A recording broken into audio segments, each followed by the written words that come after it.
One tool that's often used in managerial accounting in the field of performance evaluation is a tool called the Balance Scorecard. I want to show you what I mean by the Balance Scorecard. The Balance Scorecard, in brief, is a way to organize the performance measurements in your company to make sure you measure all aspects of your business, not just one thing. It's like this. Here's a story that I was told one time. Imagine that you get on an airplane and the pilot comes over and says, "Ladies and gentlemen, thank you for flying with us.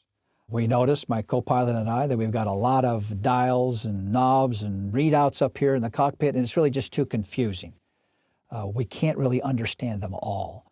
So we've selected 3: altitude, fuel, and airspeed. We figure we can focus on one of those 3. So what we would like you to do as passengers, tell us which one of those 3, altitude, fuel, or airspeed, you would want us to focus on up here in the cockpit. We'll focus on that one, and we'll fly the plane focusing on that one measure." Now, what are you going to do if the pilot says that? You're going to say, "Excuse me," you're going to unbuckle your seatbelt, you're going to get your carry-on luggage out, you're going to go up the door and say, "I'm going to go back up the jetway and off this plane. I want them looking at all the dials."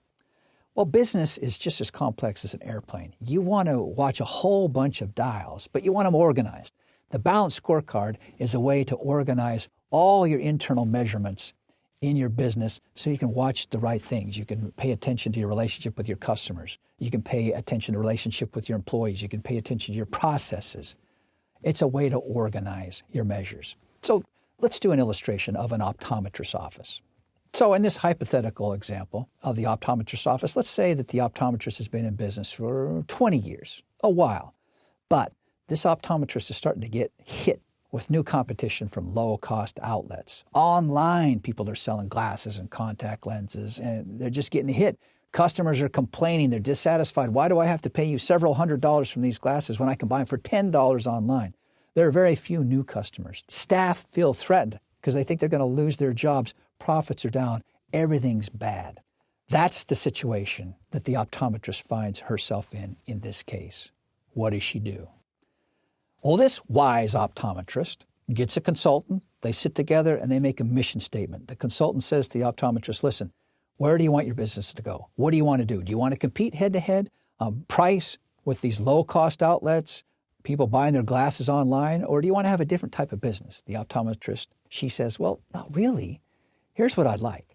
I'd like to provide lifetime, high-quality eye care to individuals and families. I want a permanent relationship, an ongoing relationship with individuals and families. I want to emphasize courteous, flexible service.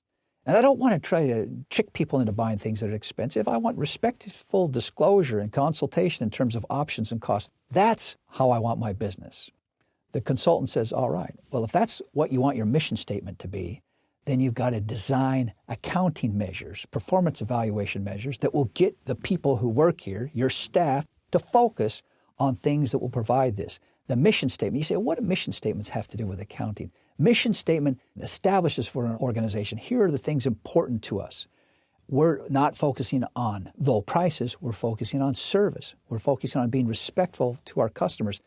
That's the direction we want to head, so let's make sure we measure performance to support this mission statement goal right here. Mission statements show where the accounting measures should be pointing. So let's take 2 possible measures that the optometrist might come up with.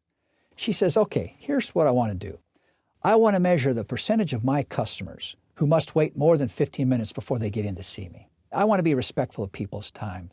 We're going to set up a system to measure that. How long do people have to wait? And I just want to boil it down to one number. What percentage have to wait more than 15 minutes?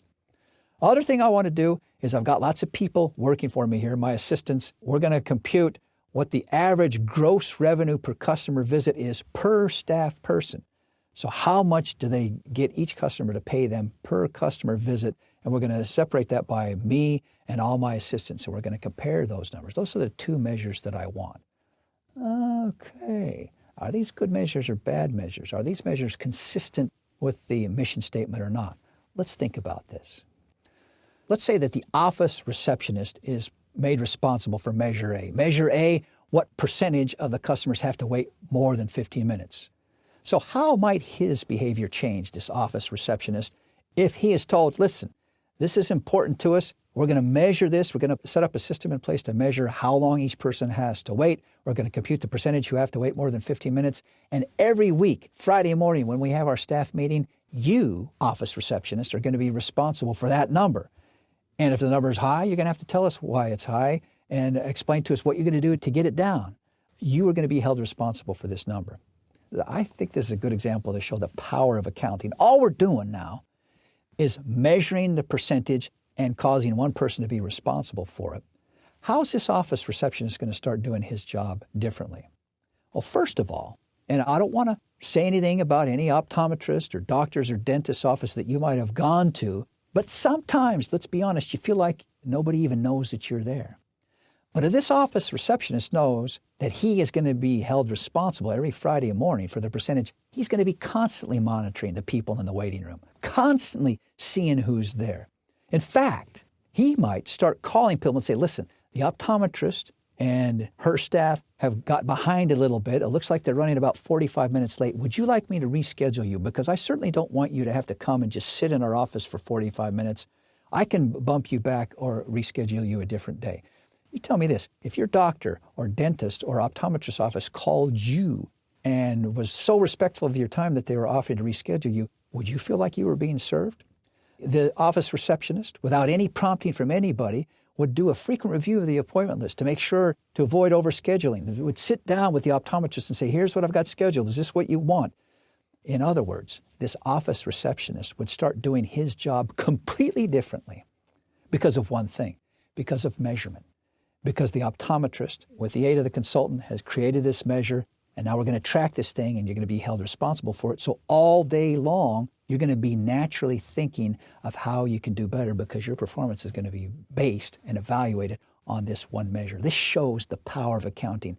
Just measuring something and holding somebody responsible for it changes their behavior. Now, the second measure that the optometrist came up with is this. Going to measure average gross revenue per customer visit. The optometrist herself and all the staff people there, including both the fee for the visit, and billing price for eyeglasses or contacts ordered.